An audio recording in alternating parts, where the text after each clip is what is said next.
ایک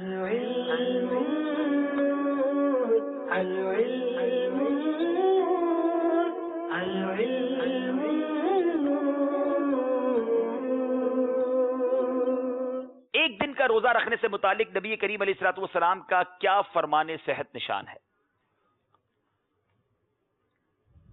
پیارے آقا علیہ الصلوۃ والسلام نے ارشاد فرمایا، جس کا مفہوم کچھ یوں ہے کہ اللہ تبارک و تعالیٰ نے بنی اسرائیل کے ایک نبی کی طرف وحی نازل فرمائی کہ جو میری خوشنودی اور میری رضا کے لیے ایک روزہ رکھے، میں اسے صحت بھی عطا فرماؤں گا اور اسے اجر عظیم بھی عطا کروں گا۔ حدیث پاک کا خلاصہ ہے، میں اس کے جسم کو صحت بھی عطا فرماتا ہوں، رب کریم فرماتا ہے، اور اس کو عظیم اجر بھی دوں گا۔ ایک دن کے روزے کی اتنی فضیلت ہے جو اللہ کی رضا کے لیے رکھتا ہے، جو پورے رمضان کے روزے رکھے اس کو کتنے فضائل ملیں گے؟ جواب درست دے دیا ہے۔ سبحان اللہ۔